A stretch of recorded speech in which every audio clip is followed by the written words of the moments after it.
자, 같이 한번 풀어볼게요. 그 7번부터 11번까지 이런 식의 문제가 나와요. 우리 시험에는. 자, 우선 조건부 면세 대상 아닌 거 답 4번이죠. 얘는 무조건부 면세. 자, 8번에 무조건 면세 적용 물품에 해당하지 않는 거. 자, 4번입니다. 4번은 미납세 반출 사유예요. 예, 미납세 반출. 그 다음에 9번에 조건부 면세가 아닌 거. 예, 답이 3번입니다. 거기 3년 내 기간의 합이 1년. 자, 6개월만 초과하면은 안 된다고 그랬죠. 그래서 답이 3번이시고 자, 10번에 무조건 면세에 해당하지 않는 거, 예, 4번입니다. 4번은 조건부죠. 그 다음에 11번에 무조건 면세 적용 대상 물품에 해당하는 거 몇 개냐? 자, 3개입니다. 135예요. 135. 2번하고 4번은 조건부 면세입니다. 요거는 뭐 단순 암기예요. 반드시 암기해서 들어가셔야 됩니다. 자, 그 다음에 이제 277페이지. 세액공제와 환급 보겠습니다. 우리 시험에서 세액공제와 환급은요, 지금까지 딱 한 문제가 출제가 됐어요. 자, 어떤 문제가 출제가 됐냐면, 그 세액공제는 납부세액을 초과할 수 없다. 그 부분만 잘 알았다면은 이거 맞출 수 있는 문제였어요. 자, 1번의 세액공제, 자, 의의는 한번 읽어보시고요. 자, 사유는 암기하셔야 됩니다. 자, 1번 보시면 과세물품의 제조장 또는 보세구역으로부터 과세물품을 반입해서 다른 과세물품의 제조 가공에 직접 사용하는 것으로서 당해세액을 납부 또는 징수하는 경우. 그렇죠. 우리가 이제 과세물품에 대해서 한번 세금을 징수를 했는데 그걸 가지고 또 다른 과세물품 제조 과정에서 썼다면 그 다른 과세물품이 나갈 때 또 세금 낼 거 아니에요. 그러면은 그 전에 납부했던 거 당연히 공제를 하셔야죠. 자, 그 다음에 2번은 요거는 우리가 제조 의제에서 같이 공부를 했습니다. 그래서 얘는 제조 의제이기 때문에 세액공제 사유로 된다. 자, 그 다음에 3번 보시면 과세물품이 분해되었거나 미조립 상태로 반출되어 완제품으로 취급한 과세물품을 제조장 또는 보세구역으로부터 반입해서 가공 또는 조립한 물품을 반출하는 것으로서 해당 세액을 납부 또는 징수하는 경우. 얘도 마찬가지입니다. 만약에 분해되었거나 미조립된 상태로 반출이 됐다면 그 시점에서 세금을 한번 부과했을 거예요. 왜냐하면은 분해됐거나 미조립 상태로 반출이 돼도 얘를 뭘로 보기 때문에 완제품으로 보기 때문에 그래 놓고 어디 다른 데 가가지고 조립이 돼서 나갔어요. 그러면은 예전에 납부했던 거 당연히 어떻게 해줘야 돼요? 공제를 해줘야 되겠죠? 그러니까 요 3번도 세액공제 대상입니다. 자, 그 다음에 방법에서 가산세 요거 잘 나옵니다. 자, 가산세 보시면은 부과되었거나 부과될 가산세에 대해서는 공제하거나 환급하지 않습니다. 이거 잘 나와요. 자, 그리고 방가로 2번 보시면 원재료의 세액이 과세물품의 세액을 초과하는 경우, 자, 보시면 세액공제에 있어서 당의 원재료 또는 구입 물품에 대한 세액이 그 원재료를 사용해서 제조한 물품 또는 판매 물품에 대한 세액을 초과하는 경우에는, 자, 여기다가 밑줄 치겠습니다. 그 초과하는 분의 세액은 공제한다, 공제하지 않는다? 공제하지 않는다. 요게 중요하죠. 자, 그 다음에 이제 절차 한번 볼게요. 공제 또는 환급을 받으려는 자는, 자, 여기다 이제 밑줄 칠게요. 해당 사유가 발생한 날부터 6개월이 지난 날이 속하는 달의 말일까지 거기다 밑줄 쭉 치시고, 자, 그때까지 개별소비세 그 세액공제 신청서, 그 다음에 개별소비세 부가사실 증명신청서, 그 다음에 그 증명서를 첨부해서 가표신고와 함께 사업장 관할 세무서장 혹은 세관장에게 제출해야 된다. 자, 우리 그 옆에다가 페이지 329 이렇게 우선 적어 놓으세요. 요거는 이제 주세 가서 같이 한번 볼 거예요. 자, 우리 그 개소세는요, 세액공제나 환급이나 6개월만 암기하시면 안 돼요. 지금 뭐라 돼 있어요? 사유가 발생한 날부터 6개월까지가 아니라 6개월이 지난 날이 속하는 달의 말일까지예요. 그러니까 6개월 이것만 암기하시면 안 돼요. 그리고 사유 발생일이 속하는 달의 말일부터도 아닙니다. 되게 특이하게 사유 발생일부터예요. 사유 발생일부터 6월이 지난 날이 속하는 달의 말일까지. 예, 요거 정확히 알아두셔야 돼요. 자, 그 다음에 세액환급 보겠습니다. 세액환급은요, 자, 사유는요, 너무나 지극히 당연한 것들입니다. 자, 사유 1, 2번 요렇게 묶으시고요. 자, 1, 2번은 뭐냐면은 원래는 면세인데 세금을 낸 거예요, 반출할 때. 그래서 당연히 돌려줘야 되는 것들입니다. 자, 그래서 1번 보시면 과세물품 또는 과세물품을 사용해서 제조 가공한 물품을 수출하거나 주한외국군에 납품하는 경우. 자, 거기 수출하거나 주한외국군에 납품에다가 밑줄 치세요.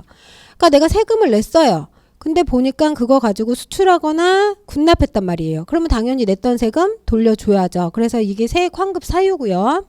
그 다음에 2번도 개별 소비세가 면제되는 물품과 그 물품의 원재료로 사용되는 물품. 자, 면제되는 물품에다 밑줄 치시고. 그러니까 세금을 냈는데 이거 가지고 면제되는 물품에 쓰는 거예요. 그러면 당연히 예전에 냈던 세금 돌려줘야죠. 그죠? 자, 그 다음에 3번. 이거는 뭐냐면 이제 나갈 때 세금을 냈거든요. 근데 이게 다시 돌아왔어요. 그러면 당연히 환급해줘야죠. 자, 그래서 보시면 3번에 판매장 또는 제조장으로부터 판매 또는 반출된 과세 물품을 품질, 불량, 변질, 자연재해, 그 밖에 소비자 기본법에 따른 교환 또는 환급 사유로 같은 판매장, 제조장 또는 하치장에 환입할 거 환입에다가 밑줄 치겠습니다. 그러니까 이렇게 다시 들어온 거예요. 다시 들어왔기 때문에 예전에 냈던 세금을 당연히 환급해줘야 됩니다. 자, 뒤로 넘기셔가지고 자, 가로 건너뛰고 자, 이거으로써 환입일이 속하는 분기의 다음 달 25일, 석유는 환입한 날이 속하는 달의 다음 달 말일까지 환입 사실을 관할 세무서장에게 신고하고 확인을 받으면 이제 환급을 해준다는 거예요. 자, 그 다음에 방가로 1번에 환급 신청 보겠습니다. 자, 세액 환급을 받고자 하는 자는 자, 여기다 이제 또 밑줄 칠게요. 당해 사유가 발생한 날부터 6개월이 지난 날이 속하는 달의 말일까지.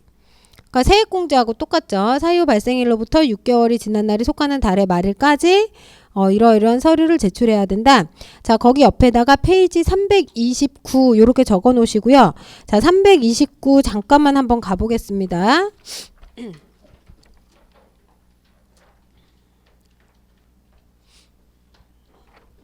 자, 329페이지 보시면은 주세의 세액공제와 세액환급에 대한 건데요. 자, 환입주류에서 자, 환급 신청 한번 볼게요. 공제 또는 환급을 받으려는 자는 해당 사유가 발생한 날이 속하는 분기의 다음 달 25일. 자, 거기다 밑줄 치세요. 해당 사유가 발생한 날이 속하는 분기의 다음 달 25일. 그 다음에 가로 보시면 주류를 수입하는 자는 해당 사유가 발생한 날이 속한 달에 다음 달 말일까지 에다가 밑줄 치세요. 자, 이때까지 환급해달라는 신청을 해야 돼요. 개소세는 사유 발생일로부터 6개월이 되는 날이 속하는 달의 말일인데 얘는 분기의 다음 달 25일이고 수입주류는 다음 달 말일까지입니다. 자, 이 옆에다가 페이지 278 이렇게 적어 놓으시고요. 나중에 복습하실 때 왔다 갔다 하시면서 같이 봐주세요. 자, 그 다음에 다시 278페이지로 돌아오겠습니다. 자, 돌아와서 거기 방가로 2번에 이제 환급 볼게요. 자, 그럼 환급은 언제 해주느냐? 보시면 신청을 받은 관할 세무서장은 신청인이 장래 납부할 금액이 있는 경우에는 그 납부세액에 이미 납부할 세액을 공제하고 신청인이 판매 또는 제조를 폐지하거나 그 밖의 사유로 장래에 납부할 세액이 없는 경우에는 이미 납부한 세액을 자, 여기다 밑줄 칠게요. 신청받은 날로부터 30일 이내예요. 우리 부가세하고 틀리죠. 부가세는 확정신고 기한 경과 후 30일 이내 이렇잖아요. 근데 얘는 신청받은 날로부터 30일 이내입니다. 얘는 어떤 기한이 주어진 게 아니에요. 신청일로부터 30일 이내. 자, 그 다음에 거기다 페이지 329 이렇게 적어 놓으신 다음에 329페이지 잠깐 한번 가보겠습니다. 자, 우리 주세 환급은 언제 이루어지는지 볼게요. 329페이지. 거기 주세 환급은 제일 밑에서 두 번째 줄 위로 올라가 보시면 주세에게 환급 신청을 받은 관할 세무서장은 자, 여기다 밑줄 칠게요. 납부 기한 경과 후 10일 내 환급. 여기는 또 납부 기한 경과 후 10일 내 환급이에요. 그러니까 뭐 30일, 10일 이것만 암기하시면 안 됩니다. 어느 시점부터 10일 내 환급인지 정확히 아셔야 돼요. 자, 옆에다가 페이지 278 이렇게 적어 놓으시고 나중에 복습하실 때 왔다 갔다 하시면서 좀 봐주세요. 자, 다시 278페이지로 오겠습니다. 자, 방법에 이제 방가로 3번의 부가세. 자, 이 부가세는 우리 아까 봤던 부가세하고 똑같아요. 그 다음에 이제 사후관리 한번 보죠. 다음 경우에 해당해서 환급 또는 공제를 받은 물품이 소정의 용도에 사용되지 아니한 사실이 확인이 되면 환급 또는 공제된 개소세를 징수한다. 뭐 당연합니다. 거기 동그라미 1, 2번을 한번 읽어보면 자 1번이나 2번 이런 사유에 의해서 환급을 해줬어요. 근데 나중에 알고 보니까 이게 아닌 게 확인이 됐다. 혹은 아니다. 그러면은 당연히 다시 징수를 해야 되겠죠. 그 내용이고 그 다음에 3번은 가정용 부탄 등 환급 특례 이거는 지금까지 시험 문제 나온 적은 없습니다.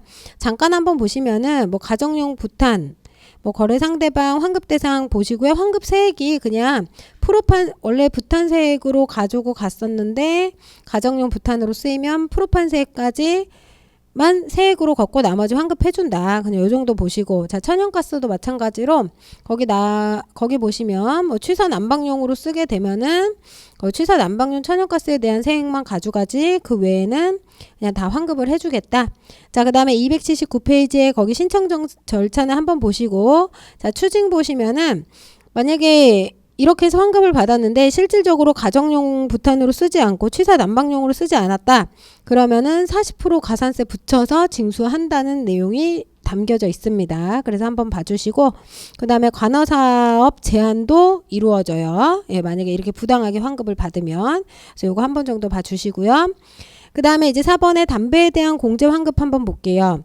자 사유 보시면 자 1번에 제조장 또는 보세구역에서 반출된 담배가 천재지변이나 그 밖에 부득이한 사유로 멸실되거나 훼손됐어요. 자 멸실 훼손. 그 다음 2번에 제조장 또는 보세구역에서 반출된 담배가 포장 또는 품질의 불량, 판매 부진, 그 밖에 부득이한 사유로 제조장 또는 수입 판매업체의 담배 보관 장소로 다시 반입됐습니다. 자 반입. 자 그 다음에 2번에 이미 신고 납부한 세액이 초과 납부됐어요. 초과 납부.